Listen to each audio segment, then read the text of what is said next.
Hi, y'all. It's awesome to be able to be here with you and have the privilege of being here, just kind of here. I wondered what was going to happen after that first session, so that was funny with Pastor David and Darren. And that's the cool thing about what we are and what we're doing. We're not trying to build a denomination. We're not trying to build an organization to where everybody has to agree to 2,500 tenets. We're looking for where can we agree so that we can accomplish something for the kingdom of God. And it's a beautiful, beautiful thing. It's a lot of fun, too, because there's a lot of interesting conversations that happen. As Darren was saying, I wear a lot of different hats. I work with Darren in Crest Fund and the companies that he has, and so I help put some of those pieces together. And very linear. It was funny. I was going to say that as part of our my talk about the difference between Darren and myself. He goes around and around, and I go just straight down. I got it, okay, but we didn't get B done, so we can't move on to C.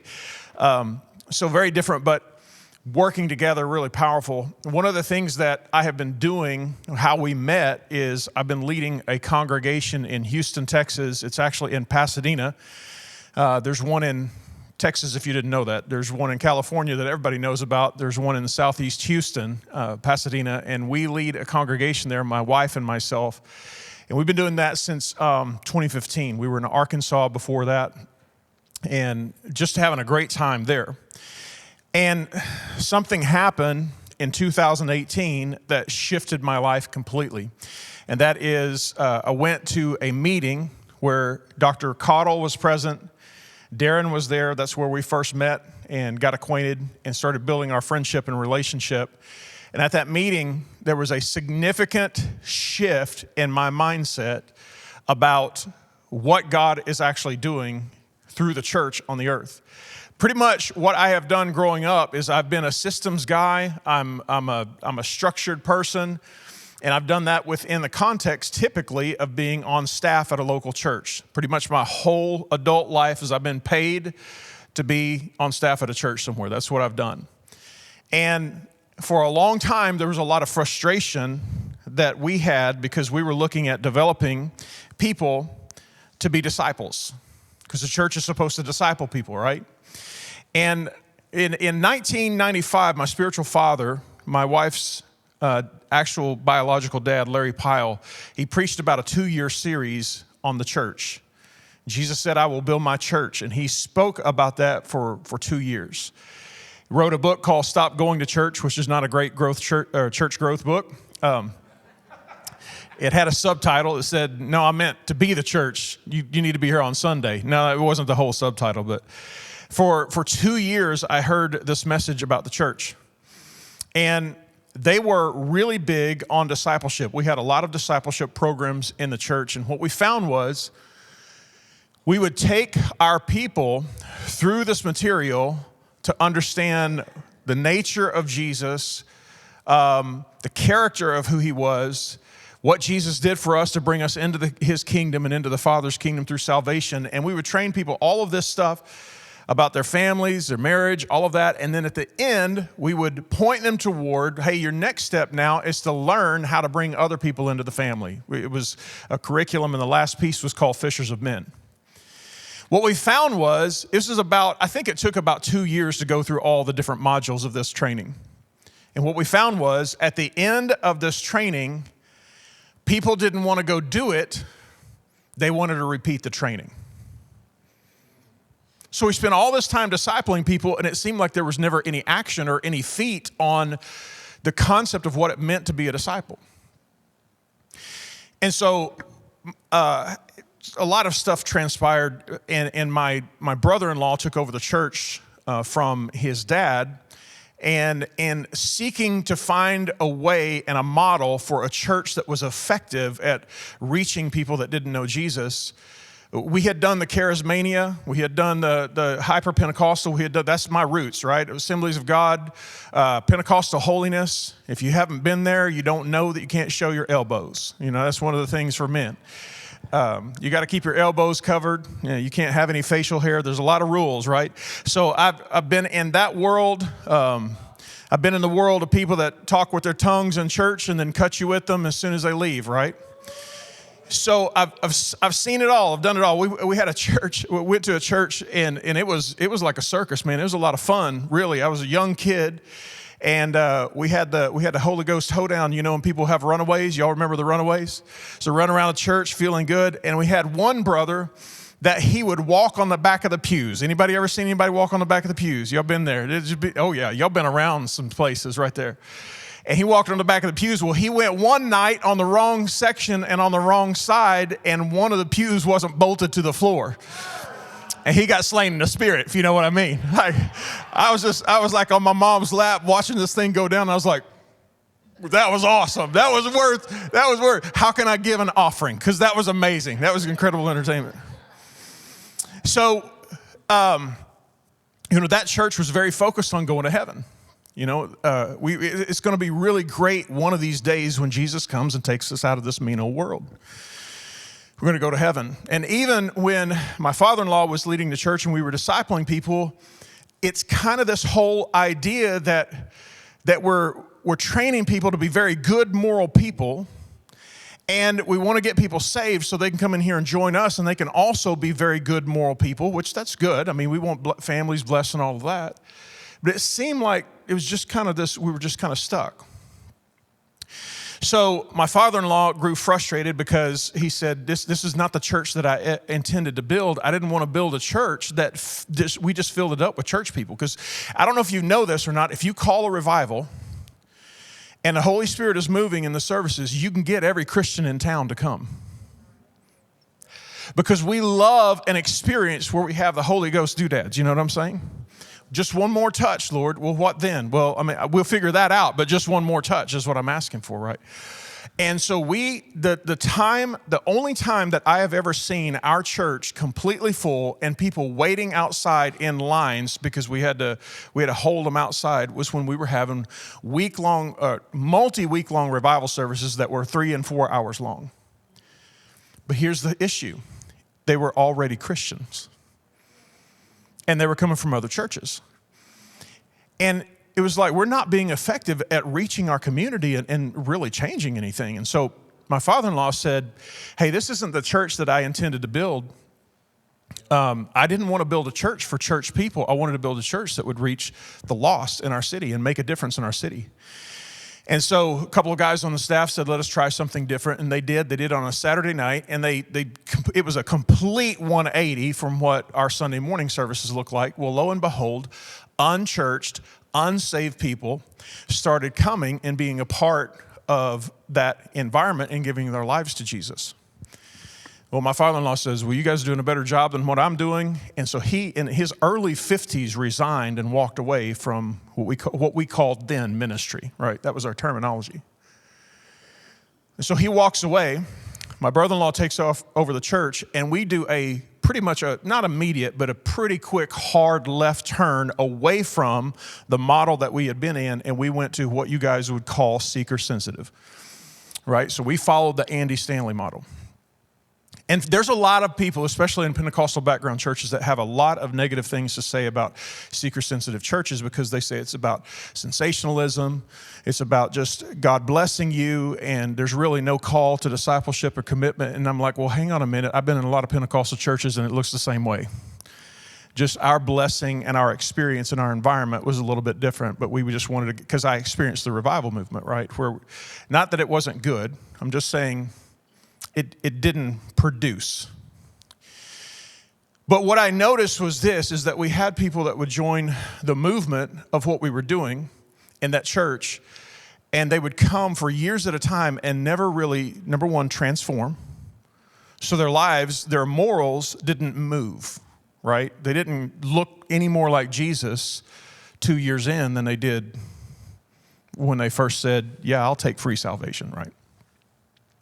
And I was bothered by that. Not only that, we noticed that we had an issue, and that was that the same number of people that had been discipled that you're supposed to serve in the local church and work in the nursery and be on the praise team and work the parking lot, all the different things that it takes in order to have a weekend experience, right, or whatever gathering that you have. The same number of people were serving 5X the number of people. Why? Because the new people coming in weren't being discipled and trained. Hey, this is what you're supposed to do. And so, long story short, what I noticed was whether there was a focus on discipleship or there was a lack of focus on discipleship, is as though the outcome was the same. That people really weren't moving towards something with a target on with their lives. And so, as I was thinking about this morning, I just wanted to do an illustration of where I think the deficiency was at that point in time, and then when that idea connected what happened with my life. So, one of the things that I really love is I love aviation and I love flying. So, I am a private pilot, and here's the deal. I want to give you this just as an understanding about pilots. If people say, if you ever wonder if someone is a pilot, you don't have to wonder. You know why? Because they'll tell you. Because they like to talk about being a pilot, right? So I'm a pilot. I just needed to get that out there just so you guys know I'm super cool. I'm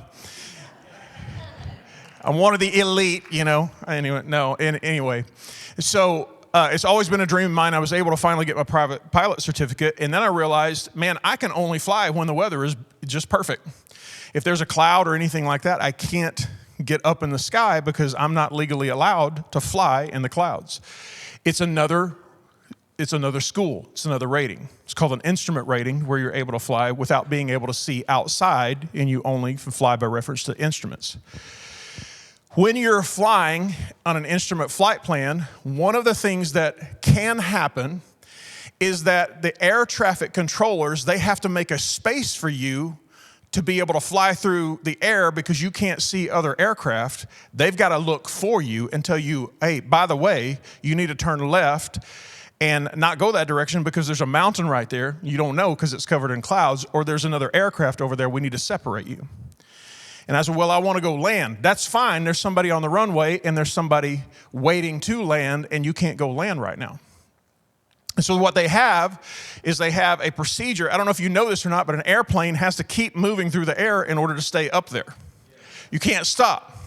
So we get out of here today, and we go down to a traffic signal, and it says, I need you to hold up for a minute because we're going to let these people go first, and then we're going to tell them to stop, and then you can go. We have traffic signals. We can park our cars. You can't park a plane. So what they do is they'll send you to a point in the sky, and they'll say, I need you to go over here, and they need you to drive around in circles for a little while.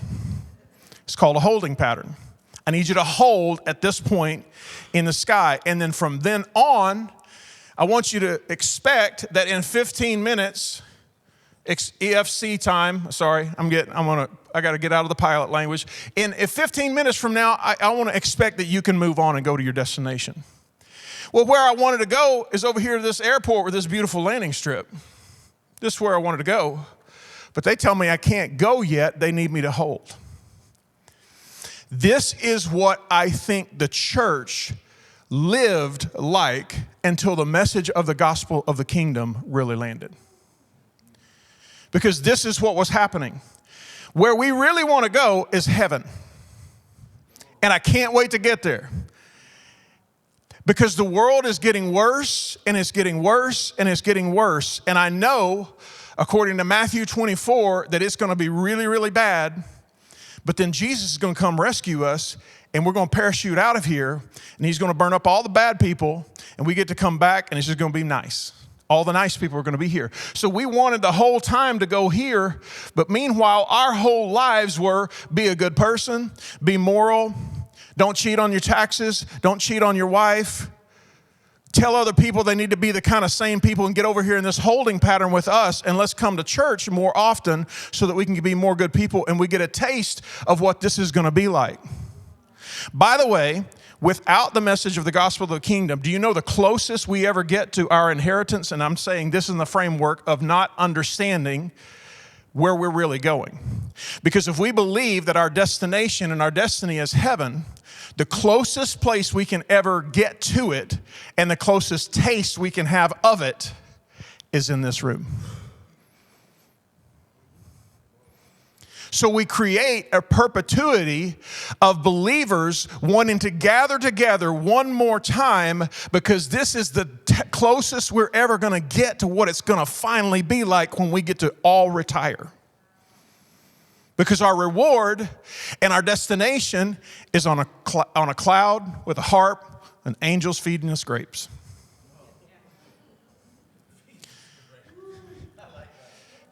That's good. I like grapes. So then I go to this conference in 2018, and I hear here's what happened. My father-in-law preached, and my spiritual pop preached that message for 2 years in a row about the church, what the church is supposed to be, the ecclesia, and the language was there. And then I go and I hear, I didn't know what I was going to. I was like, this looks like something that I'm going to be bored with, honestly. And I went, and they started talking about stuff that I hadn't heard before.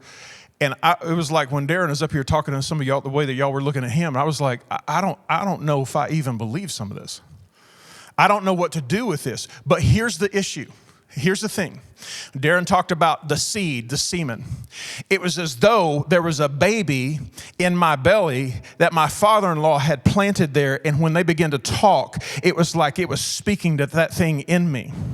And it began to pull on that thing in me, and the message landed and transformed my life completely. And what I realized was, just like in a flight plan, if I intend to go home, I live in Pasadena, Texas. So if I want to land in Pasadena and they say, no, the weather's not good there, we're going to have to send you over here to Beaumont because the weather's better in Beaumont and you can get down on the ground over there. It's called an alternate. And what I realized is that my whole life, all of our discipleship and all of our training and all of our work was to train people to just wait until they could finally go where they were supposed to go. And I realized we've been trying to go to the wrong place the whole time. And God rerouted me. Rerouted our whole destination of our church. Now, here's the problem. I was unfamiliar with that destination. And I realized everything I've been preaching, everything I've been teaching, and everything that I've been training people to do doesn't work here. It works for my personal life and my personal government, and it's important. I don't want to say that it's unimportant. But all of a sudden, there's issues and problems and things that I need to address over here on this side, and I don't have a clue, number one, how to tell people that we're supposed to be going here instead of there. I don't even know how to say that, number one. Number two, when I get them going that direction, I don't know what to tell them to do when we get there. You see what I'm saying? Because we hadn't been equipped for solving the problems of the world because we were preparing for our vacation in heaven. Our messages were okay, I started to say irrelevant. That's not a right word. Our messages were incomplete because we didn't quite understand that God was actually assigning us to a sphere of influence and culture. And so I realized immediately, I got to have help. I got to have people other than me that are already doing this or are at least exploring these concepts and these ideas so that if they start something or experiment with something, I can say, hey, did that work or did that not work? And they'd be like, that was a total bust. I'm like, cool, not doing that. Appreciate it.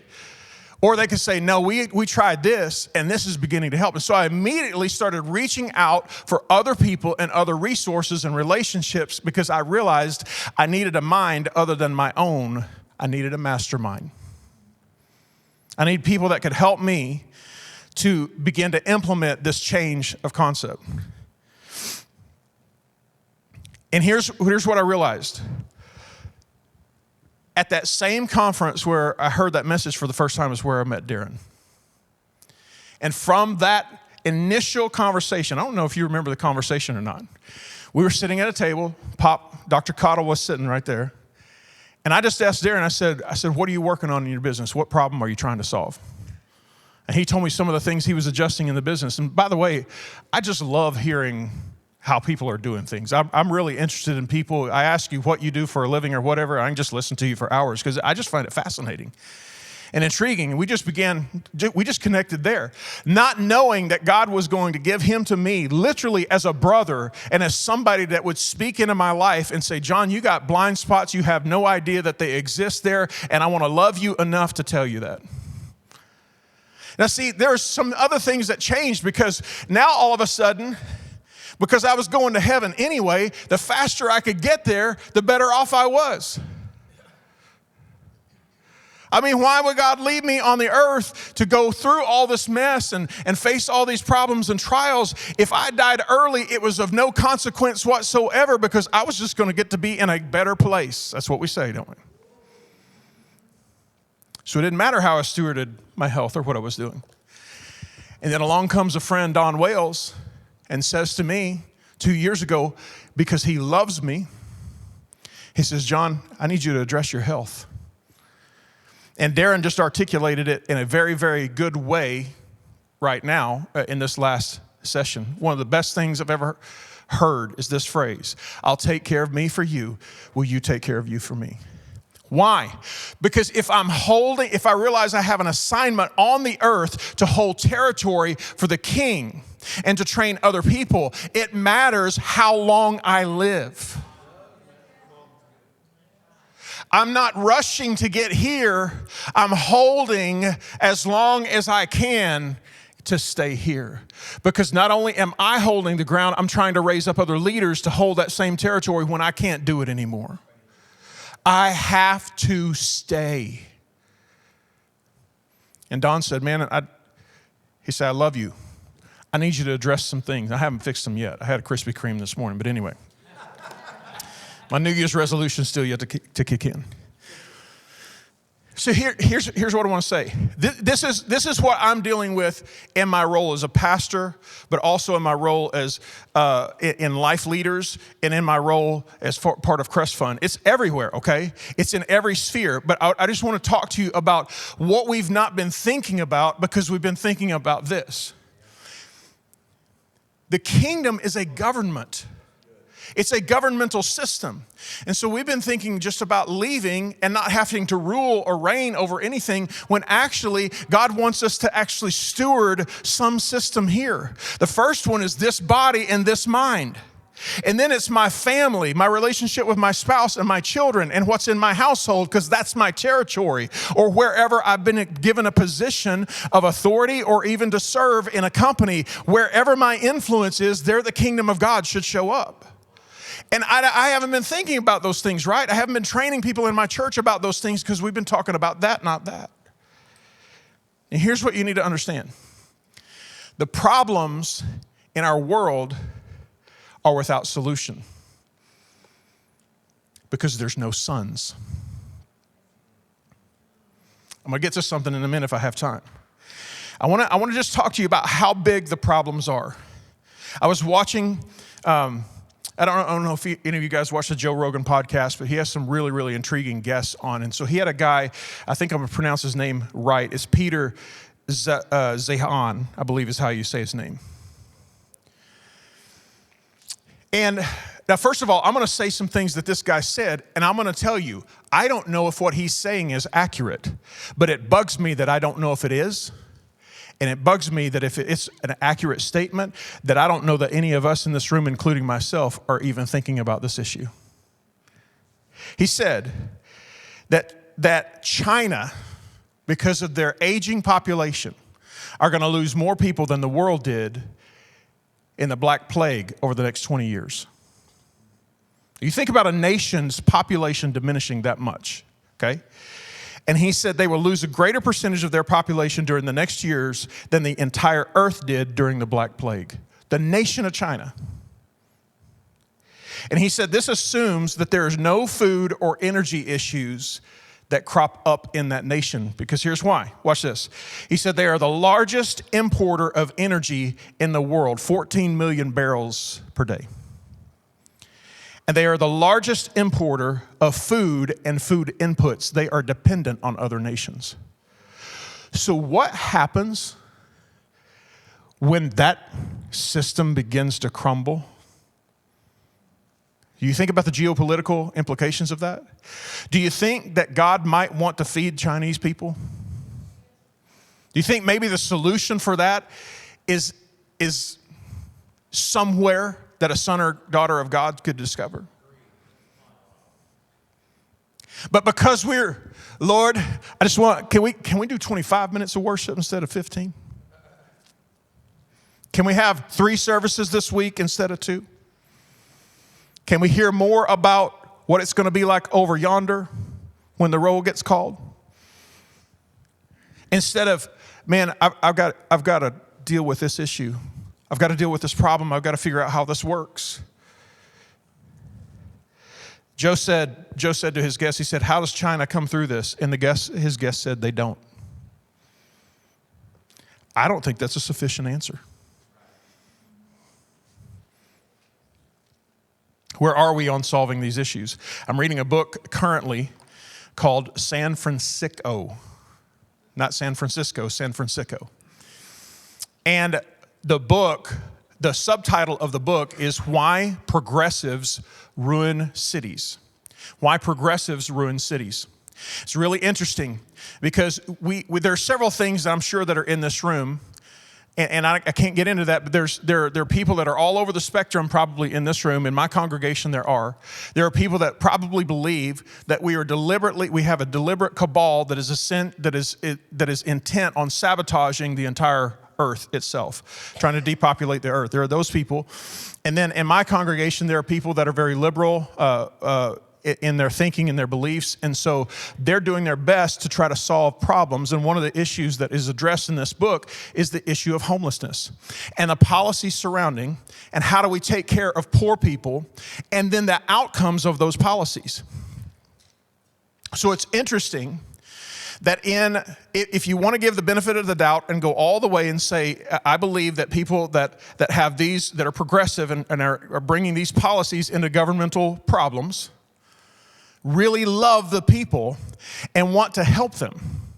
They want to help them with the problems that they're experiencing and going through. They want to be kind to the homeless people. So let's just go all the way there and say that's the intent. Here's the problem. The outcome of the solution is destroying the cities. It promotes violence. It promotes drug use. I mean, and I'm just reading the book and he's just going statistic after statistic and it's almost overwhelming. Then I'm like, what's the solution? Because there is a principle, there is a way of the kingdom that can be applied that is a remedy to the issues that our nation and every nation faces. But you know what we're doing as Christians? Not thinking about it because we're not engaged in the real issues.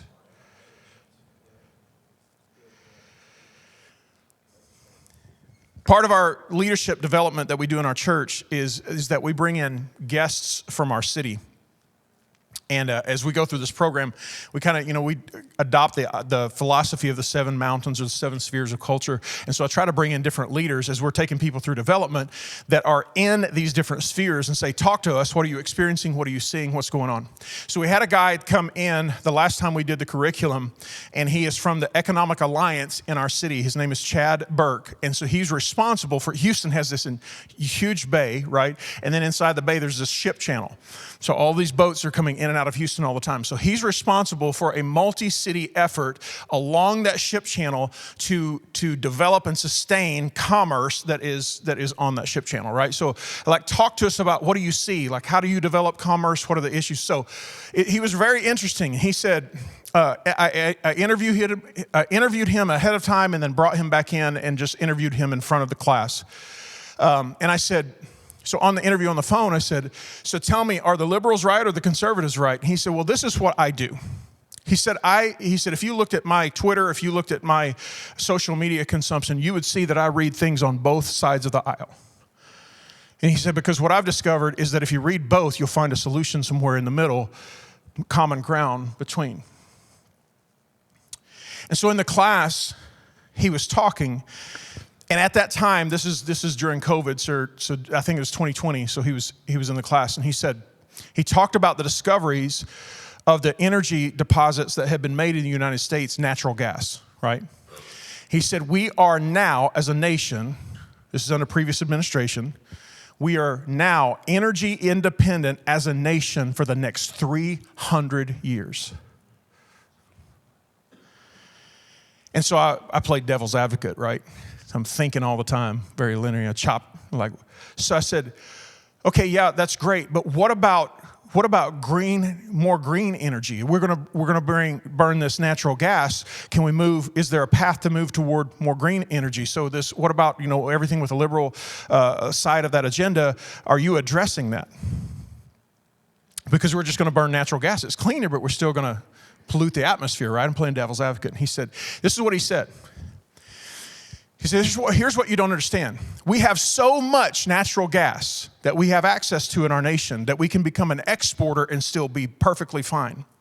And we can export natural gas to 3 developing nations. India was one. I don't remember what the other 2 were, but one was in Africa, and I don't know if it was China. But anyway, it was in Asia, okay? 3 developing nations. And this is what he said.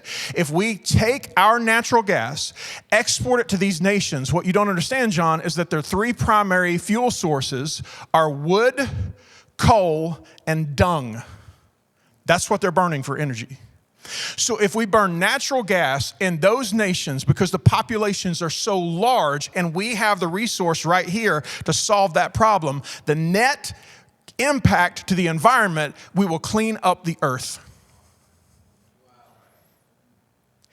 And then it hit me because I'd heard stories on the Houston Ship Channel. I'd heard stories about what the guys on the docks used to wash the docks after the boats came in.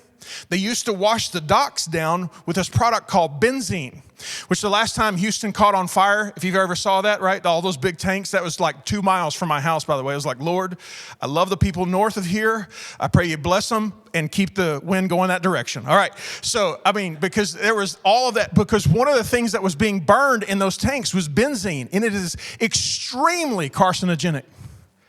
It causes cancer like nobody's business. And they would take hoses and wash the docks off 20 years ago. And all of the wildlife and everything that was in that channel, people were like, don't eat it. But well, there's nothing there because they killed everything.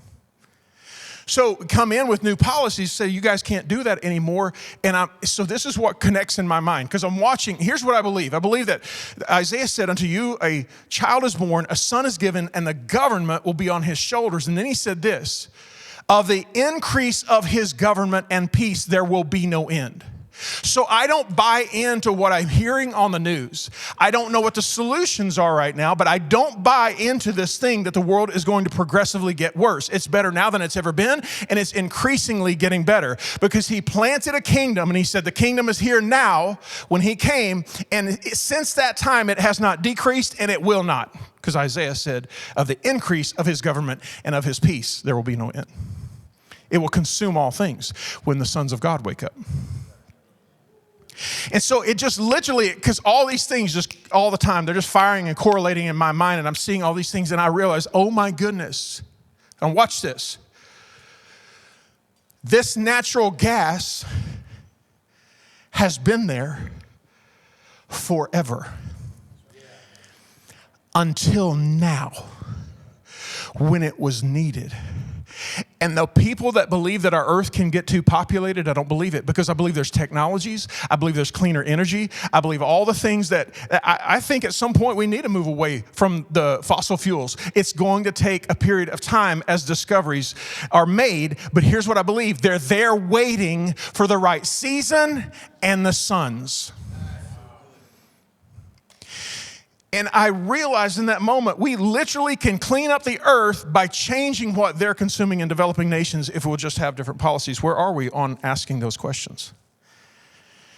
The issue is the sons of God have been absent because we've been having our attention focused on, I'm just going to do secular work. If God really loved me, he would call me to be a pastor. And I'd be on staff at the church doing holy things. That's the philosophy. There's the disconnect. When that is as important, and what Darren said, there's no distinction. They're the same. It's just as important. And so when Darren was talking, man, something lit up in me, and I was trying to tell it to Pop, but he was listening to Darren, so I couldn't interrupt him. Darren said something to me one time, because he said it he said it in his teaching. He said, Facebook was in Genesis 1:1. TikTok was in Genesis 1:1. Natural gas discovery was in Genesis 1:1. And all of these guys, what they did is they somehow reached into the ether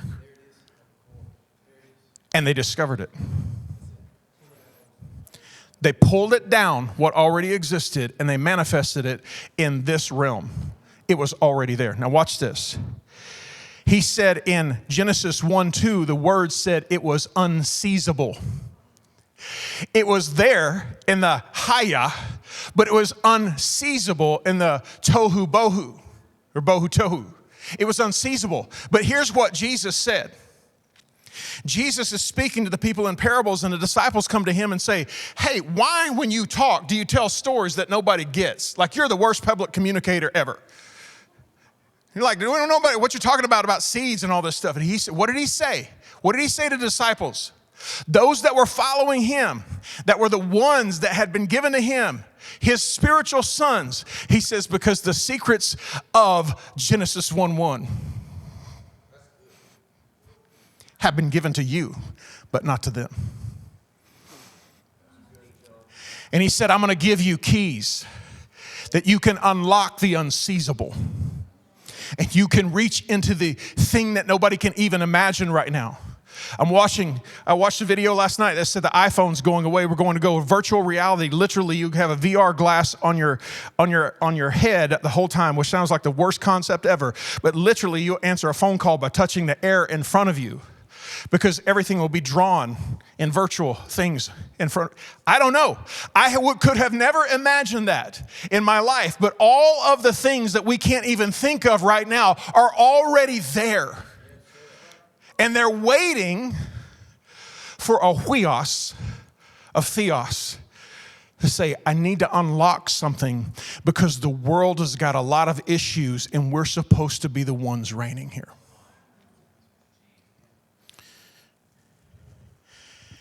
And Jesus said, I've locked it up. And the secrets have been given to you and not to them, because I want my huios of theos to carry the answers. So when the world turns and says, how did you figure that out? It's not Steve Jobs. It's not Bill Gates.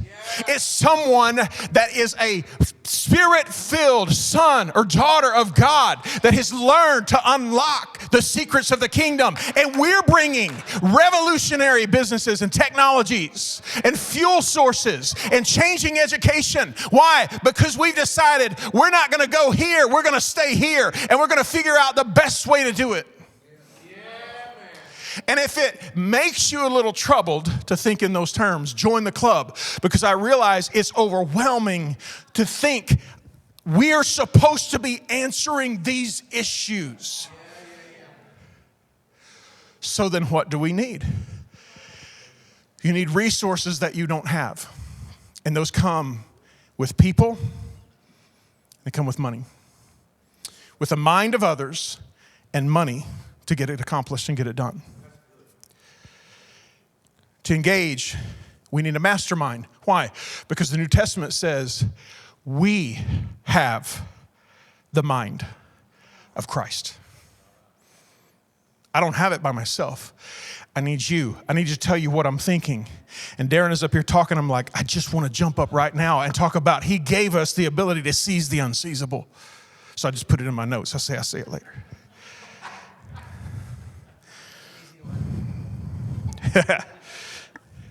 So when this shifted, okay, I'm going to hit some things really quick. When this shifted, we had a guy in our congregation who thought that his ultimate call in life would be to be a pastor on staff at a church. That's what he was aiming for.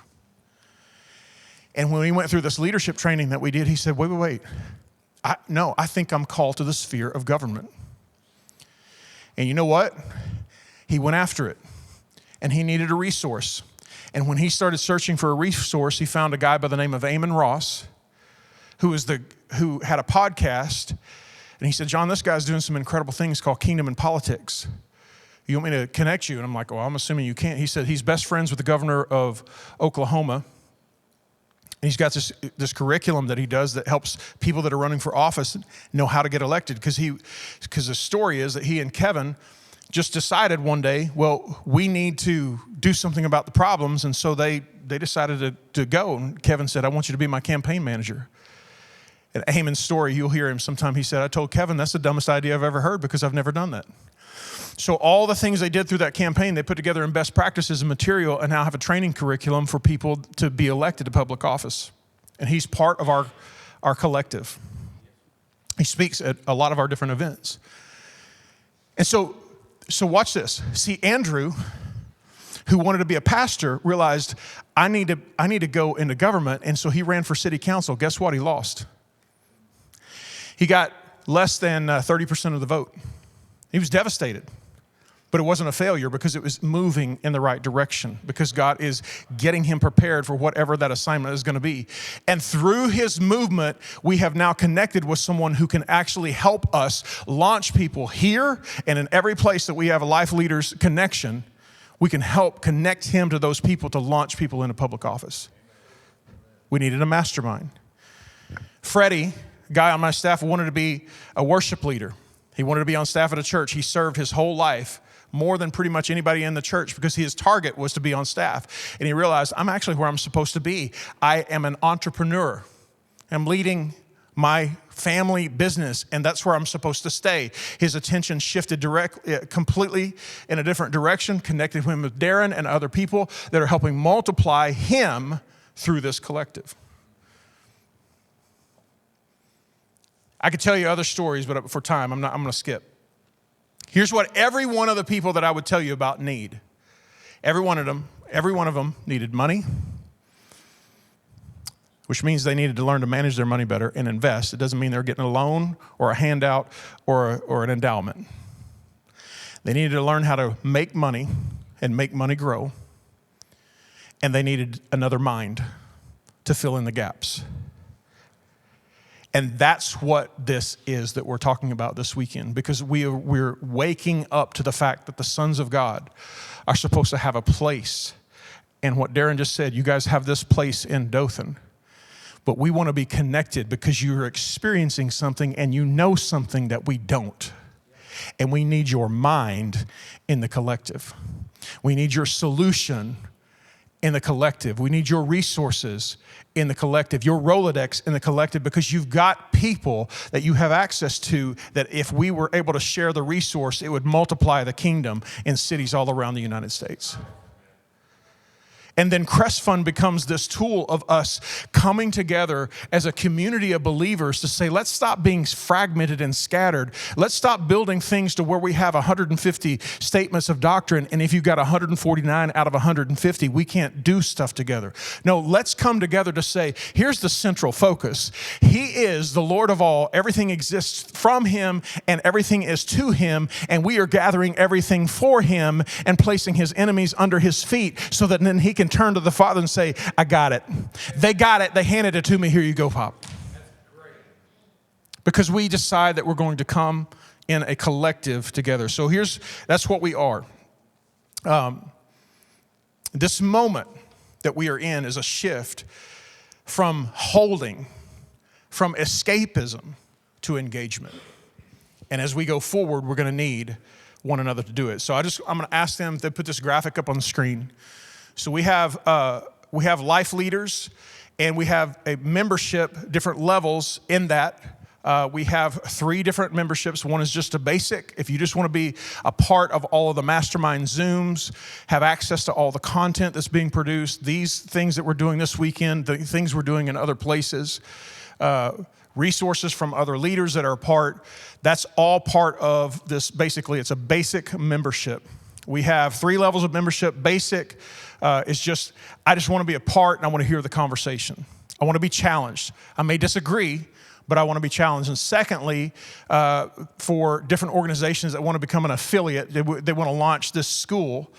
that Pops was talking about, that, he had CLST, but now we brought that all forward with the apostolic emphasis to where the church can really grasp this concept, because for us to really move, we've got to embrace a different mindset and different thinking. So we have a school.